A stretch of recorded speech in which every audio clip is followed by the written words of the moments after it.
has that particular story up. You have both the alliances being shown and in contrast with each other. And as we see, the opposition parties, of course, name their alliance as Indian National Developmental Inclusive Alliance to take on the Bharatiya Janata Party's National Democratic Alliance, which rallied 38 parties together in a separate meeting in New Delhi. Well, this is how this has turned out to be. But then the acronym India, I mean, it's going to be very difficult to use because, of course, when we put it on print, we have to put I.N.D.I.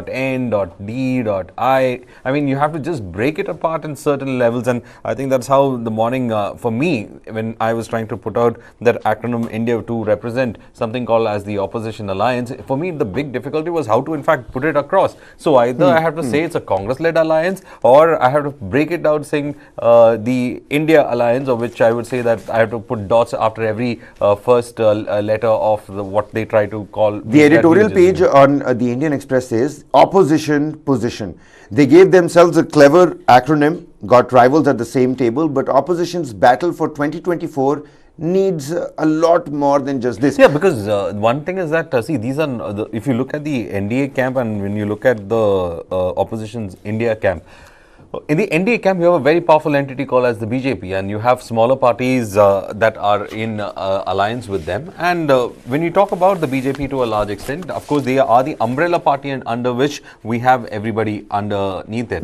But then, Kabir, if you look at how the Congress is trying to synergize with powerful regional players. So, in a lot of places, it will be playing second fiddle to most of these regional players, unlike the BJP, which will be a dominant player and will have a secondary partner. So that is how it is going to be when you look at the immediate difference. One really funny, comment from Mallikarjun Kharge yesterday, Varghese, where he said that, the NDA is saying that 38 parties have come to their.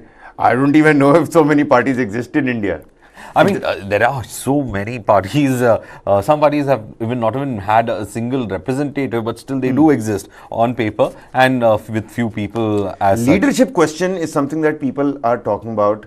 All this while, one important aspect is that the Congress has said, and this is coming from the AICC president himself, he said that the Congress is not after the PM's post.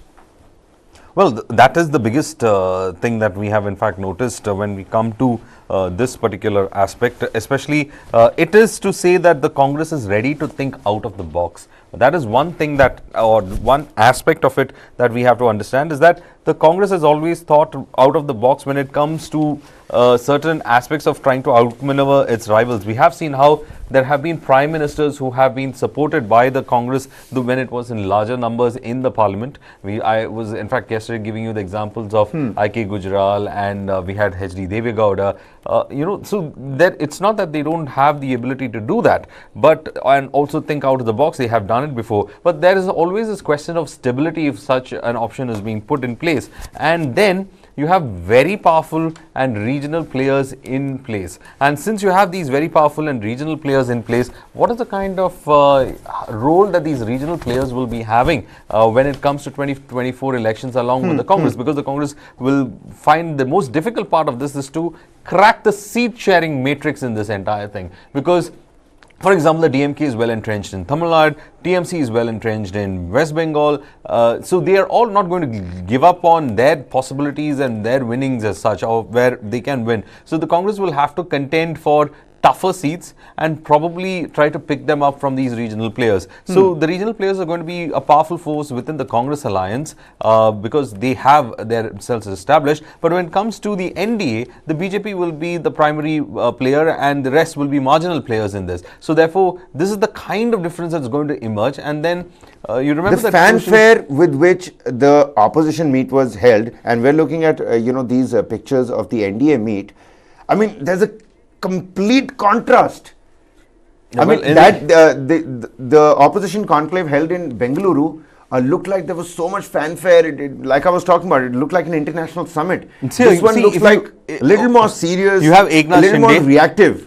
In fact, over here you have Eknath Shinde and you have You've got Edapadi Palaniswamy over there in the back. You've got the AIADMK. You've got the Shiv Sena. The AIADMK is actually one of the biggest allies that is there in the NDA, and they are one of the most prominent regional players that is there in the NDA as well. So, but this is sans Jayalalitha and sans any sort of charismatic leadership that we would see in the AIADMK. Palaniswamy is still testing the waters, and let us see whether AIADMK under him can actually pull through in the coming elections in Tamil Nadu, if it's possible for him to pull through. But the fact remains is that other than AIADMK, when it comes to larger regional players, it is much less, because BJP has a presence in all these states and they have been able to go it alone.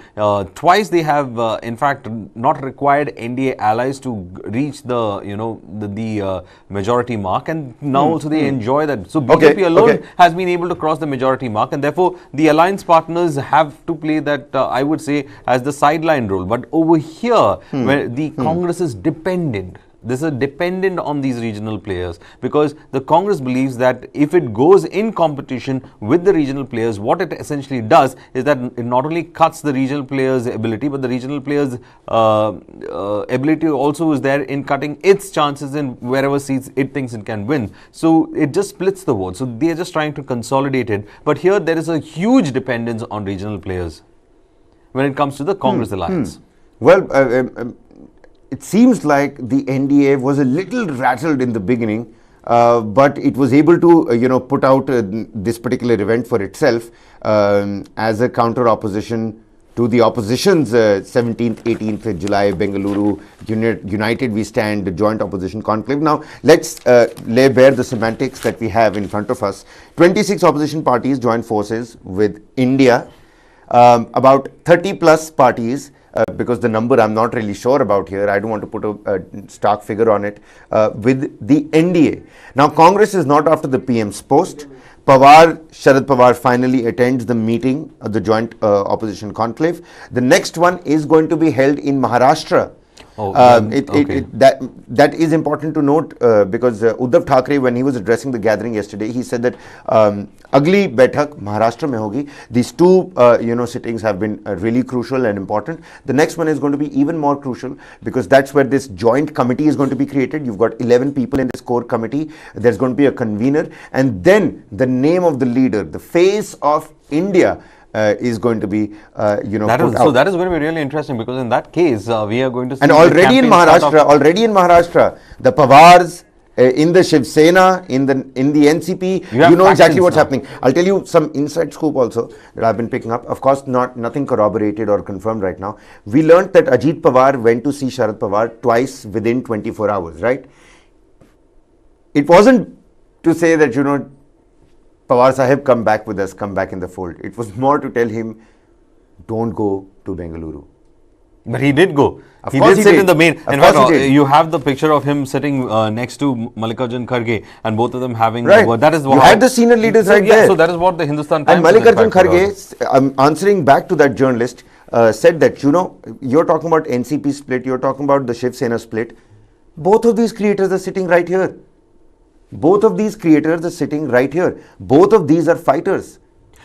And I mean, that picture is, can I just show that picture if possible? That picture in fact speaks 1,000 words actually, where you do see that kind of a conversation between Kharge as well as the NCP founder as well, and that is the person that we are talking about, Sharad Pawar. I think that picture should be highlighted, because that shows how the the entire thing focuses on the fact that the original parties. It's not just that. You got Rahul Gandhi, who's looking up towards Mamata Banerjee as well. Yeah. And that Mamata Banerjee, Rahul Gandhi bonhomie was also something that could clearly be seen. Apart from that, K.C. Venugopal.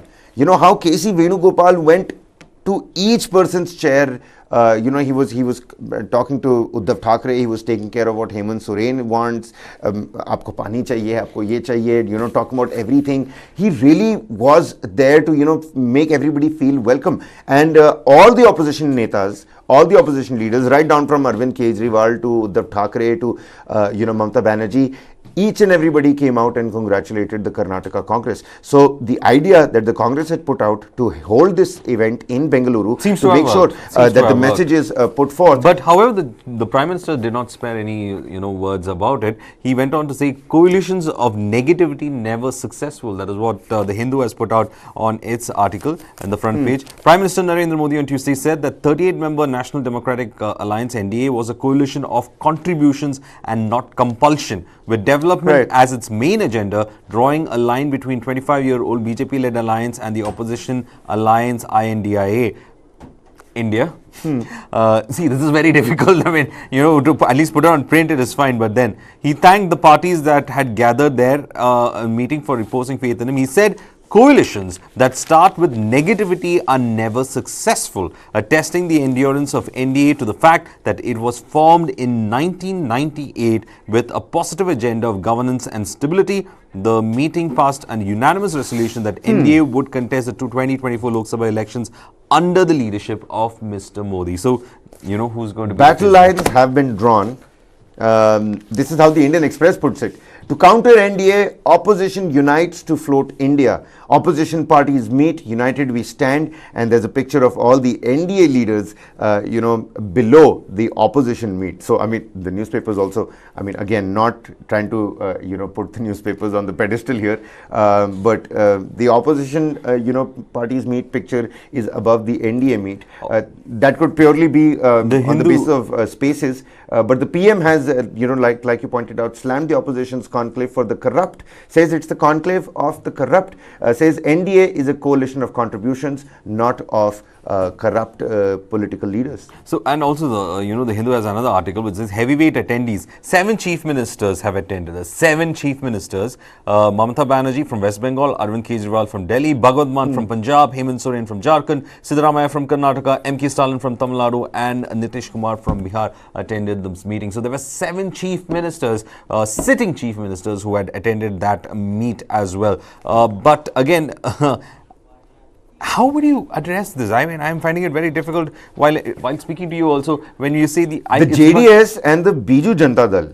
So the Biju Janata Dal essentially has made itself equidistant from both these alliances. I think it's taken a very, very neutral stance, and it has been BJD's way of doing things. It has always been on a negative stance, on a neutral stance. And when it comes to that neutral stance, one of the things that interestingly that shows is that BJD has always had active relations with, when it's required, with ruling dispensations in Delhi, whenever it required, however it suited the interests of Odisha. So it is one state. But then both the Telugu parties from Andhra Pradesh, YSRCP and TDP, I mean, not there in both the sides, and that is also quite interesting to note, because a whole region has gone completely unrepresented in any of these camps. I would say one would be, of course, Telangana as well, because BRS has also stayed away from any of these alliance meetings, and therefore the BRS, the YSRCP and the TDP, who are the Telugu party states, who are parties from the Telugu states, they have complete. So an entire region of Andhra Pradesh doesn't seem to be in any of these camps as of now. So the parties from there also seem to be wait and watch policy being taken from their side as well. That is interesting enough also. And other thing that is interesting, I'm going to butt in here. Yeah. We're looking at OP Rajbhar, caste politics, again, very crucial ahead of 2024. Did you try to read between the lines when, Lalu Prasad Yadav, Nitish Kumar, Tejashwi Yadav, all of them left ahead of the press conference? I did not see them at the press conference.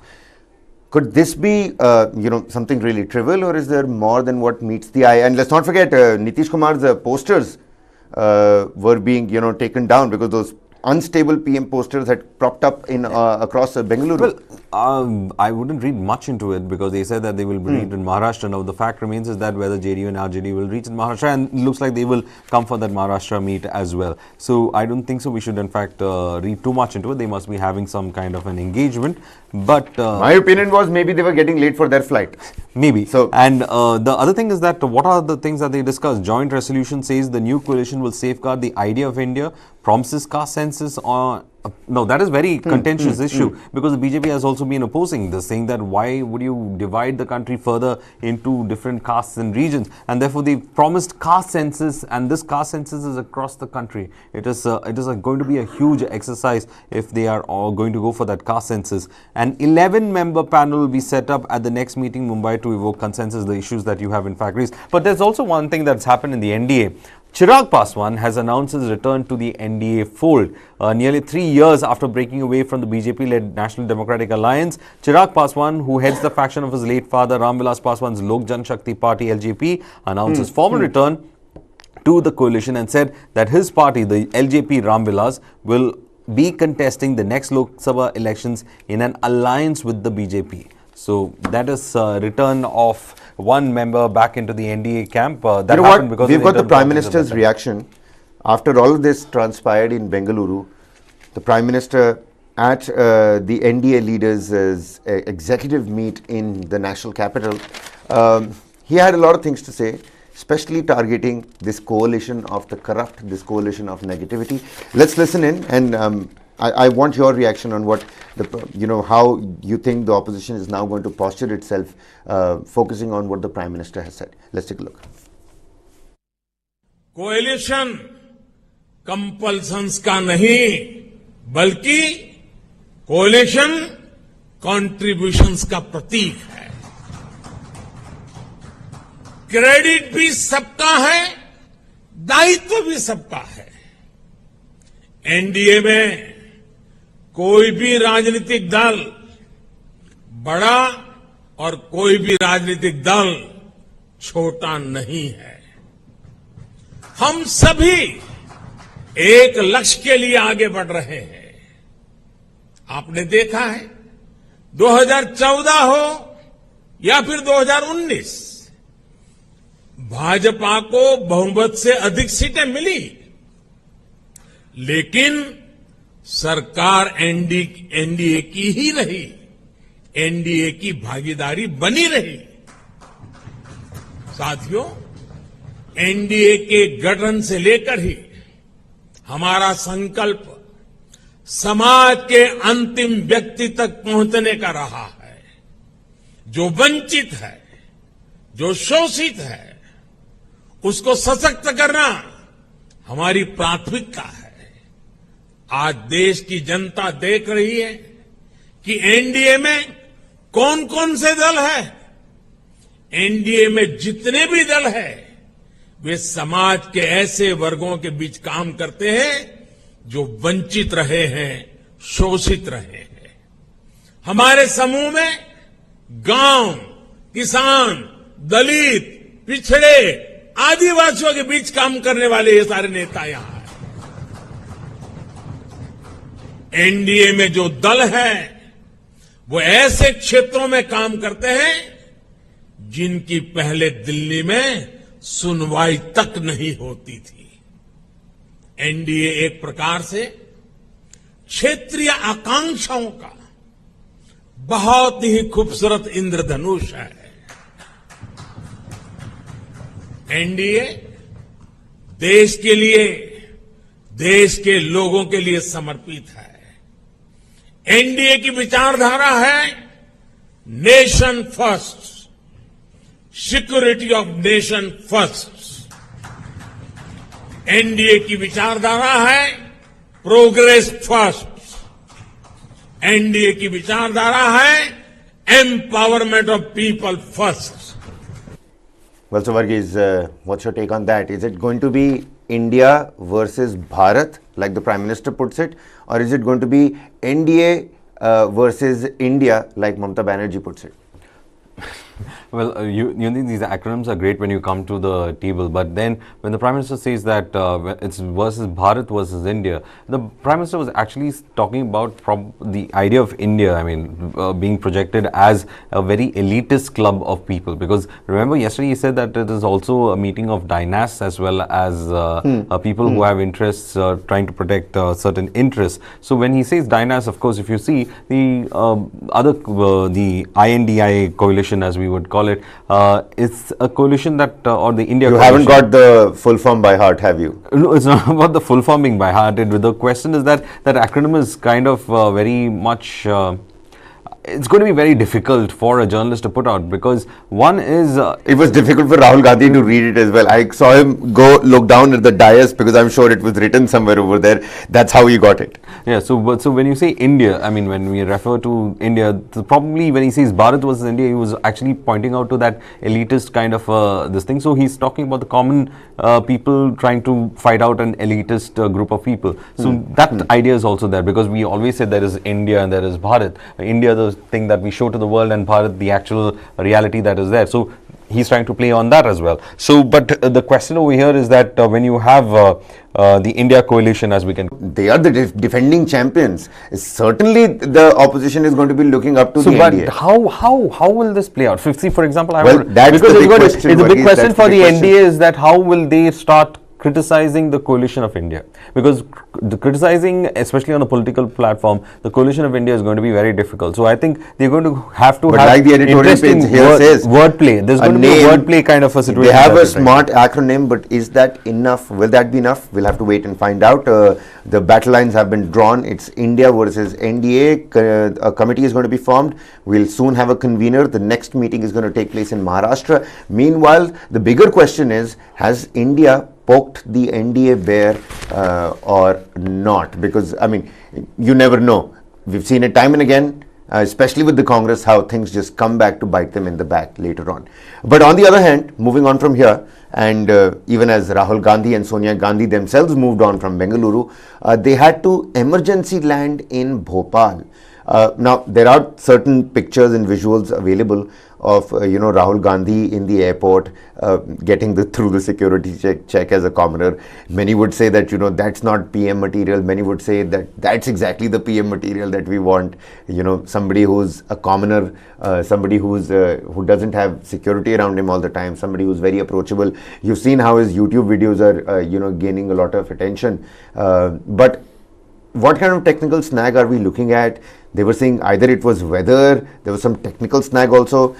What really happened, Varghese? When the news came in, when the emergency landing happening, the only question that came first was what led to it, and everybody said it was a technical snag that led to it. So I go with the technical snag kind of a thing on this, because I mean, in Bhopal they were able to catch it on time, and they were able to just get the landing was given immediately, and Rahul Gandhi and Sonia Gandhi did deboard from the plane, and they were put on a different plane, and they were able to continue with their journey. But I think it's just a technical technical snag that happened, and it's just a technical issue that had to be looked into. That's it. That's about it. And what people have started talking about, these particular getting through the security check like a commoner, do you think this is going to be a topic of some sort of discussion? Well, these visuals, of course, will be used by the cyber arm of the Congress to say that he is a common man as any one of you all, and there is nothing privileged that is going to be there. I think they would actually put it across, and there will be people to project it as well. But I mean, at the end of the day, now we are going to have 2024 elections, so we are going to see a lot of such visuals coming in on social media, on YouTube. It's not only about Rahul Gandhi, you're going to see a lot of visuals coming of the Prime Minister himself, of candid moments. All this is just going to come up. So I think we have to just let it go as it is, and be informed about our leaders, and just to ensure that we do the right thing when the 2024 Lok Sabha polls come in. So vote as the citizen and according to your choice, simple as that. But do not be swayed away by the whole lot of information that is anyway going to come, which might be a part of the exercise to personality build up this thing. But here the story, of course, being the fact that they had to make an emergency landing at Bhopal airport on Tuesday, and that is because of some say, as you said, was because of bad weather, some say because of a technical snag. But initially it was told that it was a technical snag, so let's see what it could have been. But anyway, both of them were safe, and after the landing they had to in fact leave. All right, that was a quick segue from the battle of alliances, NDA versus India, and the Gandhis making that emergency landing. Varghese, let's shift our focus towards Manipur now. I mean, you can stop scrolling through threads. It's really early in the morning. No, I'm just looking at Manipur only. I'm just saying, in Manipur, the IGP's vehicle has been torched. There have been several people that have been detained. But the bigger question is, we're standing at 3 months of this violence. We heard Mirabai Chanu's, appeal to the Prime Minister. I was looking at various interviews by these, civil society organizations and people of various, peace forums and their heads and chieftains talking to various newspapers, various media outlets. But the important question is, even the IGP is not safe in Manipur. Kabir, the big question over here is that from May 3rd, the violence has started. From then onwards, there is a big question mark on law and order. Every now and then, when we have some intervening periods of peace, what we understand is that there are intervening periods of violence happening. Why is it happening is the big question that we need to ask, because now you have the local police, you have the central forces, you have so many paramilitary force Jawans, all of them on the ground, and still we are unable to restore peace. It has turned out to be quite violent as well. So this is the big question that we should be asking on Manipur as to what is failing on the ground. The Home Minister had visited the place. He had initiated a series of peace measures. He spoke with the authorities. He has visited on the ground. He had walked on foot. We have top leadership also being looking into it. Some of the IS officers have been brought in to actually bring the situation under control. But despite all this, something is failing on the ground. What is failing on the ground is what we need to understand. Because right now, the biggest issue is, why is it that law and order has become a huge challenge? We've been talking about various issues as well, especially when it comes to the issues of arms that is there on the ground, the issues about, how bad the situation has been when it comes to getting them back, the looting of the armories. We've been talking about all this. We know what is probably some of the factors that is keeping this violence alive, but we are unable to control it. Says here, mob attacks IPS officer in Manipur. 30 have been held and a probe is on. An Indian police service officer was attacked, and one of the vehicles in his convoy was torched by a mob in Imphal West District in Manipur. I was reading on social media that they started calling Imphal the Valley of Death. The police fired tear gas shells to disperse the mob. The Manipur police said that 30 persons have been arrested and raids were on to apprehend the other suspects. The police said Inspector General of Police Kabib K, a 2005 batch IPS officer and a policeman who was part of his escort team, were attacked. The police said in a tweet that it condemns the dastardly attack against Kabib K, IPS IGP Z2 and his escort personnel yesterday at Kwaikithel in Imphal West. It's a small photograph, but I'll show you that photograph as well. I'll just request the camera person to focus in on this small little photograph over here. That's the torched vehicle, and this is the situation of Manipur. It says out of hand, the damaged car of an IPS officer being towed away after it was set on fire by a mob in Imphal on Monday. This being reported by Reuters. It says mob attacks IPS officer in Manipur. 30 people have been held. A probe is on, and this is we're looking at more than 3 months of this violence. So coming back to the initial demands of that reservation, should the government now closely focus on the reservation demand? See, at least come out clearly on it. And if President's rule is something that needs to be, imposed, then go ahead with it. But bring the situation under control. Till how long are we going to talk about just law and order being out of hand? Any state to function on the ground, even to execute any sort of policy on the ground, or to in fact bring some kind of semblance of normalcy also, we should have law and order in place. But police personnel being attacked and as the kind of violence that we saw in the last 3-4 days, it's quite worrisome in Manipur right now. Right now it's worrisome, and of course there is a geopolitical issue also that comes along with it, and the geopolitical issue in fact speaks about how the factors that there are certain ultras coming in from Myanmar's north into Manipur. That has to be sealed out as well. But this attack, in fact, again shows that it is kind of a situation where the forces are now becoming targeted. It's not the first time. We have heard about how certain a BSF Jawan was also targeted earlier Right. in the initial. Not just one army personnel, several cases. Several cases had been in fact reported on that as well. There's another excerpt here in the Indian Express. It says, disturbing Naga woman's killing puts tense Manipur on the edge. I'm going to read a small little paragraph for your perusal and for the viewers as well. The killing of a 57-year-old Naga woman that we already spoke about. Many were saying that she was mentally ill. Her face was disfigured. It was burnt. The killing of a 57-year-old Naga woman has added to existing tensions in violence in Manipur. While a Meitei group rejected allegations that it had anything to do with the killing and put out a statement condemning it, the incident has elicited anger and wariness from the Nagas. Now that's the third, community that's now in the fray. Ethnic You've group got the Kukis, the Nagas, and the Meiteis. Lucy Marem, a member of the Marina Naga community, was shot dead near the foothills of KB Hikak, Mapal village in Imphal East District on Saturday. The next day, 9 people from the Meitei community, including 5 women, were arrested. In a rare move since the violence broke out on the 3rd of May, the Imphal East Police held a press meet on Sunday evening to apprise the media about the action taken in response to the incident. So essentially, the authorities on the ground are also, they're wary of making sure that this does not, really expand and spiral into something bigger. I've been telling you yesterday, the death of the Naga woman was something concerning because you have a huge presence of Nagas also in Manipur, and that could become another factor that needs to be looked at. But it looks like the authorities have taken some kind of action immediately on the ground, and they have ensured that the actual good communication that has to be done on the ground, especially when it says that such acts of violence will be looked into and the perpetrators will be booked. Well, that message has been put across, which I think, to their credit, we must give them the fact that they did act swiftly on that case.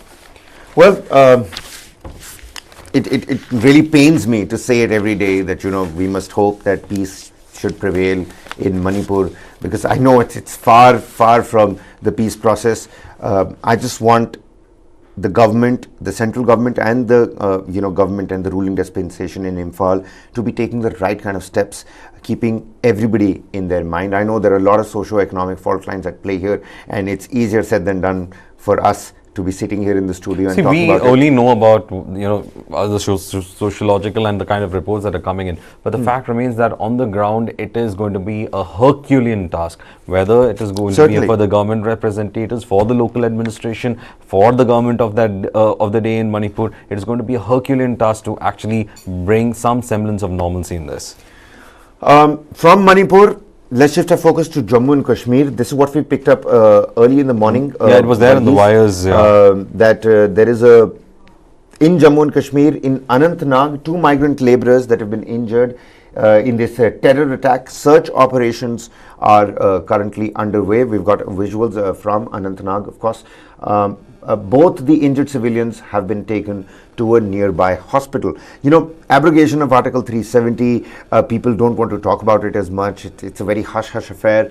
And every time you talk about abrogation of Article 370, 2 things that come up. One is the economics that has improved in the valley, and the other thing is people constantly compare, the two, the figures of pre-abrogation of Article 370 and post-abrogation of Article 370, the number of deaths that have, happened in these terrorist attacks. What's your viewpoint? What are you picking up? Well, what the wires are saying right now is this, that the injured, they have been identified as Akshay and Saurav, were rushed to a hospital where their conditions stated to be stable. So both hail from Maharashtra's Sangli district. According to the police, the area was cordoned off and search operations have been initiated. Terrorists fired upon 2 outside laborers in Antna. Both injured civilians, as we said, have been taken to hospital, and right now this is the information coming in that they are from the Sangli region in Maharashtra.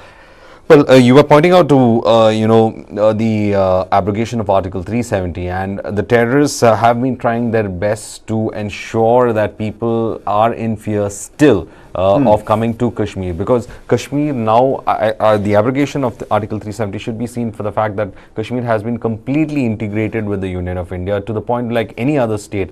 It has been integrated.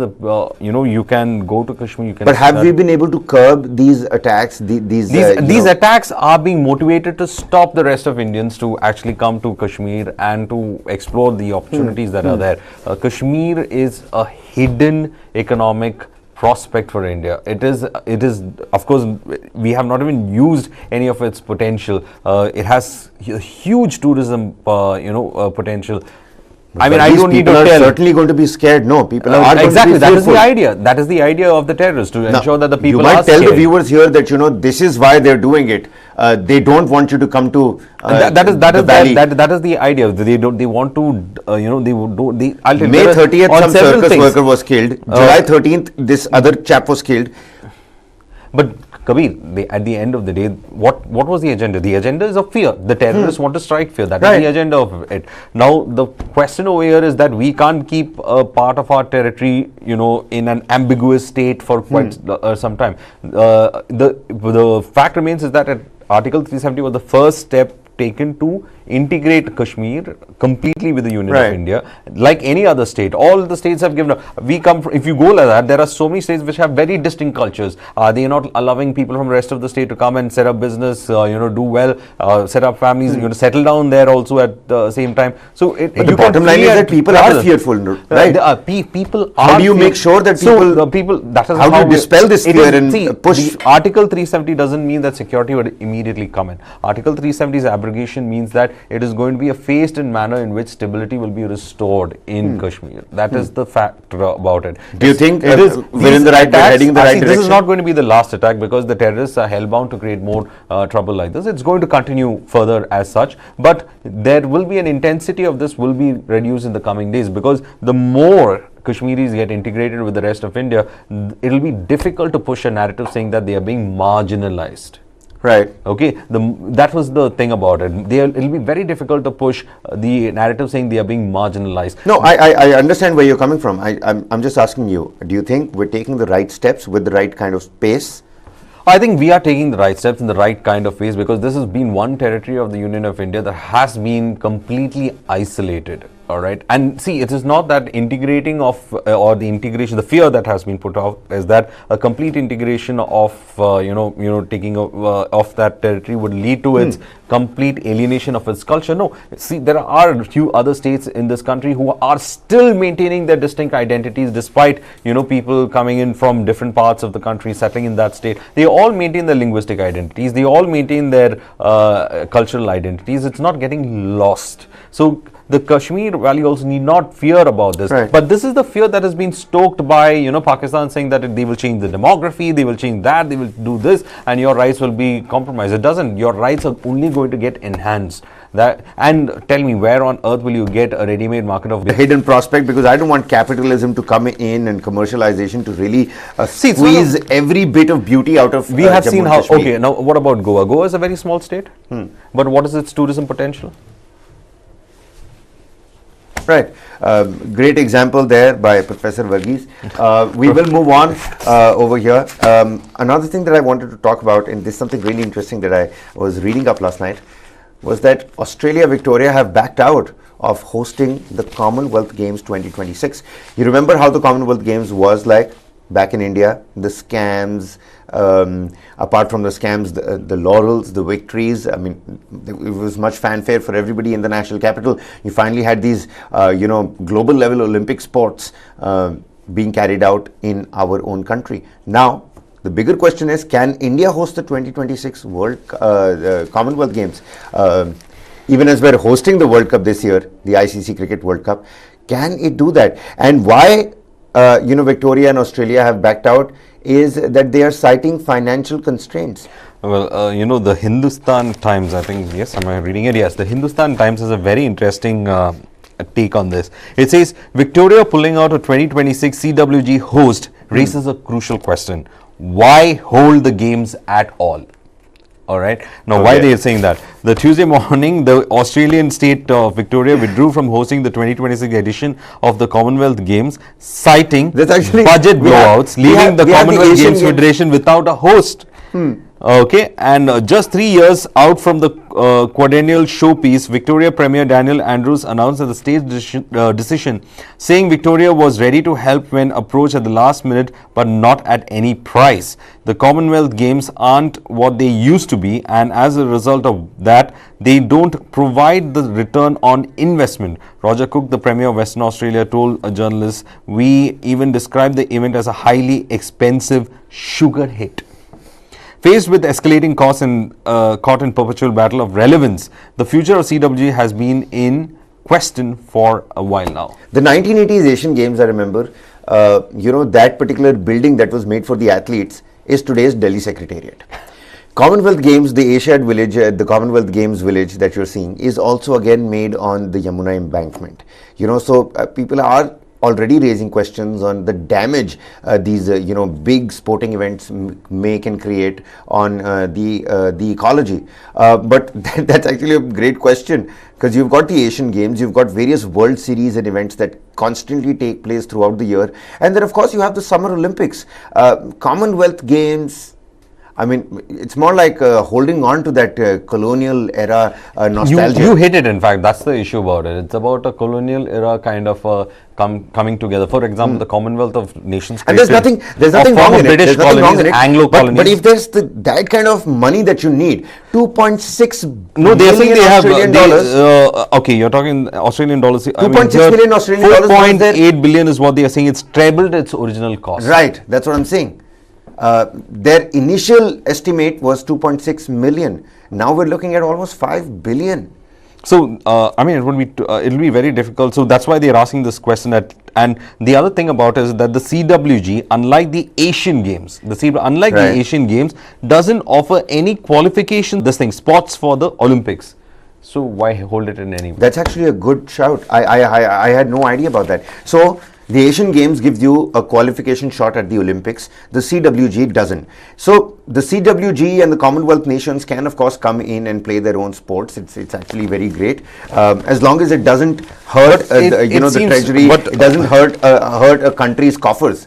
I mean, that is the issue about it. Issue. I really appreciate what Australia and Victoria had to say. The prime reason was financial constraints. They said, we're not going to go into our school funds, we're not going to deplete our education fund for this Commonwealth game. So the bigger question, and I'm coming back to the same question again, is that should India host the CWG 2026 if given a chance? See, India can host it, but I think there are people who should take up responsibility, and it shouldn't be like, we take over this thing. I think we should be aimed for the Olympics in the coming years rather than CWG, because CWG is a colonial legacy, and I think it should have its own natural. We're running out of time here, and just like every day, we'll give the viewers a little bit of a update on Chandrayaan as well. Chandrayaan 3, our little baby, India's moon mission, only to be the 4th country on this planet to attempt a soft landing on the dark side of the moon. Well, it's not going to be dark then, because we need the sun on the moon for our rover and lander to operate. It is only going to be operational for 14 days, which is 1 lunar day. Now, according to the information, India's moon mission is certainly on track. Is currently going around the Earth in elliptical orbits. According to ISRO's latest information, the Chandrayaan 3 spacecraft has moved into a new higher orbit around the Earth after the successful completion of the third orbit-raising maneuver on Tuesday. The Indian Space Research Organization has confirmed this. Chandrayaan 3, which is hoping to make a soft landing on the moon's surface next month on August 23rd, fingers crossed, ladies and gentlemen, is currently going around the Earth in elliptical orbits, sequentially raising the heights of these orbits. The mission is on schedule, ISRO said in a tweet. The spacecraft is supposed to make 5 such orbit-raising maneuvers to continuously move into a higher and higher orbits before it is slingshot into the lunar orbit. So already 3 orbit-raising maneuvers are over. So we are waiting for 2 more. 2 more. And or 5 more. What were they saying? Is supposed to make 5 such orbit-raising maneuvers. So 2 done, 3 done, and 2 left. Okay, all right. Once there, it would do similar exercises to slowly get into the lower and lower orbit. So what it's doing right now around the Earth, it's going to do exactly the opposite around the Moon. Before it eventually reaches a circular orbit of about just 100 kilometers from the lunar surface, which is when we're going to be attempting that soft landing. Everything according to plan. I can already tell you August 23rd is going to be like a festive kind of a scenario. There's going to be celebration on the streets. Of course, fingers crossed. It's a big, moon mission for India. Really going to put ISRO on the global map. It already is. NASA has erstwhile taken credit for our water discovery on the moon and the lunar surface. We don't get as much credit for that. This finally is going to put ISRO on the global map. The other thing about is that why we should see how ISRO does things. ISRO does things because one, it is out of the box thinking. Secondly, the way ISRO does on a shoestring budget when compared to space, flights across the world, we have been delivering more for the buck that is spent. So I think 23rd, just hope everything goes fine. Well, fingers crossed. Let's hope for the best. Chandrayaan 3, India's moon mission, August 23rd is going to be the D-Day. 3 orbit-raising maneuvers around the Earth-centric orbit have been completed successfully. Let's quickly move on here, Varghese. We're at a paucity of time. There's a massive solar flare that has been reported. Indian Ocean region, which are sort of like smaller siblings of these solar flares. What kind of damage is it going to do for telecommunications, for various kinds of networks? And should we actually be worried? Because I mean, it's the sun, it's really far away. Are those solar flares really going to come and affect us? I was looking at the wires for that also.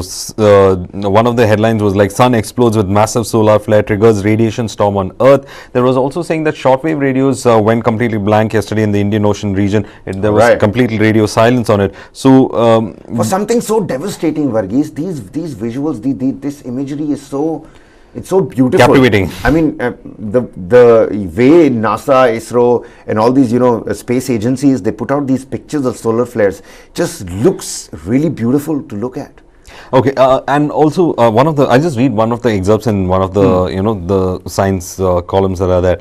The solar flare, an M6 class event that has emitted from the sunspot AR3363 and was hurling plasma at inner planets at speeds of millions of kilometers per hour, was the result of a sunspot. Now sunspots keep coming in and going, and today's solar flare pounded crashing into the magnetic field of the Earth. According to spaceweather.com, the big sunspot just produced a significant solar flare, a long duration M6 class event during the early hours of July 18th, and today we are seeing its kind of effects that has been said. So it could interfere with radio and communications, and certain places it has interfered with radio and communication, and that is something that everyone has been warning about as well. And this also something interesting, let me bring it to, due to the sun's occasional severe solar storms which have the potential to disrupt all communication on Earth, there have been a resurgence of interest in the solar cycles. Today's solar flare pounded our world, crashing into the magnetic field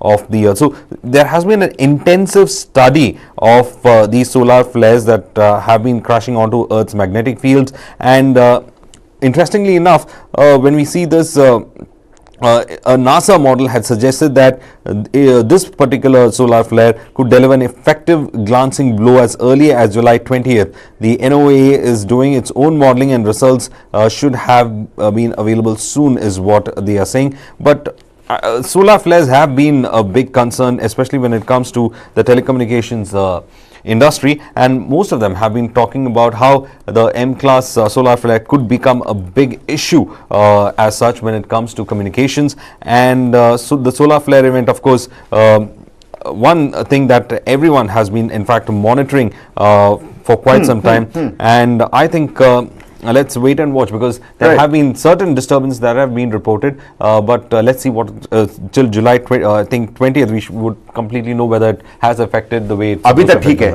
theek hai na. Some things are functioning, some things are not. Some things are functioning, some things are not functioning. But what is not functioning, of course, what we know is the shortwave radios have gone silent in certain places, but I'm also trying to figure out whether the thing is true, especially in the Indian Ocean region. So let's find out what it is. All right, so a massive solar flare, we can expect what storm? A solar storm, something that hit the planet back in 1980s. This one they're saying is not as strong, but the CMEs, which are sort of like the lower and the smaller siblings of these massive solar flares, that have reached and are now hurting various telecommunication networks. We'll keep bringing you the latest details on that. Right before we shut this morning show, Varghese, one more thing that we need to talk about. Why Kuno cheetahs are at risk due to radio collars is an explained, portion. It's one of those premium, details that have been given out by the Indian Express. It's got pointers. There are three possible factors. Three factors could have made the Kuno cheetahs more vulnerable due to collars than other big cats and individuals of the species in Africa. Cheetahs, Dr. Jhala pointed out, grows a winter coat. It's a little more furry compared to the coats of tigers. A 2020 study led by researchers from Swansea University in the United Kingdom criticized the 3% collar weight rule for not factoring in animal athleticism. Using collar attached accelerometers, the researchers found that during movement, the forces exerted by the collars were generally equivalent of up to 5 times the collar's weight for a lion. Now, the third reason is the pathogens that aggravated the wound under the collar could be novel either to the African cheetahs or to the Indian conditions. These animals could be vulnerable to certain local pathogens. Essentially, the radio collars are a big problem. But more importantly, Prime Minister Narendra Modi is going to be chairing that high-level meet on reviewing the situation of cheetahs in and their deaths in the Kuno National Park. It's going to be a high-level meeting. Since the initiation of the Project Cheetah by the Prime Minister, Kuno has reported a total of 8 mortalities, Varghese, including 2 deaths last week. And Project Cheetah and its success has come under real scrutiny. Even as the government comes out and says that it's too soon to say anything on Project Cheetah. What's your take on this? Well, when it comes to Project Cheetah, of course, it's a very ambitious project that has been taken into reintroducing the cheetah into Indian wildlife. But then, as you rightly pointed out, there is this huge group of people say that the radio collars could be the reason for this, and there are people who say that the radio collars need not be the reason for it. But there are studies that show that radio collars are problematic and could be creating those abrasions under the neck, and then later getting infested with the pathogens that could be what they would be carrying, or rather from Indian conditions itself. So it is going to be a very difficult and is going to be a very sensitive task to see how we can let these cheetah population grow. At least the government is trying to reintroduce this extinct species in the country, and it's not going to be an easy job, certainly. Bhupendra Yadav, Minister of Environment, Forest and Climate Change, who is also in charge of Madhya Pradesh's polls this year and Kuno National Park in Madhya Pradesh. Can we look at anything without looking at elections? Yeah. But anyway, has been assigned to continuously monitor the situation at Kuno alongside Chief Minister Shivraj Singh Chauhan. Furthermore, the Ministry of Environment, Forest and Climate Change has dispatched a team of 5 wildlife experts comprising Mohan Ram from Gujarat, Manoj Nair from Odisha, Deep Contractor from Karnataka, as well as N.S. Murli and V. Harini from the Government of India to conduct an inspection at Kuno. The death of 8 cheetahs at Kuno has sparked a frantic search to locate and treat the cheetahs. In the midst of these events, the Madhya Pradesh government relieved senior IFS officer Jasbir Singh Chauhan of his duties as the state's chief wildlife warden on Monday. So administrative changes also happening just because of Tejas's death. And these cheetahs that have come from Namibia, it's not like they're only affecting the wildlife around them. They're affecting people's jobs also. They're affecting people in the Ministry of Environment and Climate Change as well. What's going to happen? What's going to come out of that particular high-level review meet? Well, we'll have to wait and find out, Varghese. It seems like the day is cut out for us. 11, we speak about the Indian political scenario. 12, we're going to talk about, of course, the situation in Manipur. 1 p.m., we look at another interesting debate that I have lined up for the viewers. Well, we'll have to wait and find out. I'm not going to give that away.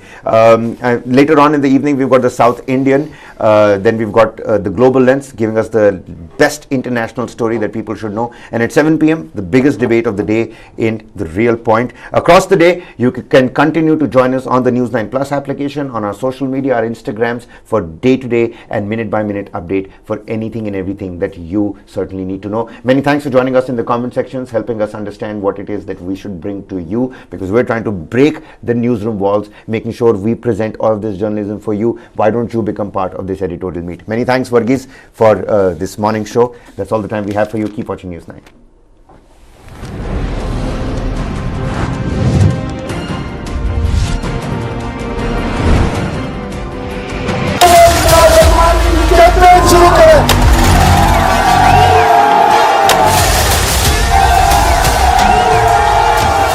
मैं इमरान अहमद खान नियाजी सबके दिल से हल्फ उठाता हूँ. When Imran Khan came initially into politics, he thought his personal popularity would be sufficient for him. It didn't happen.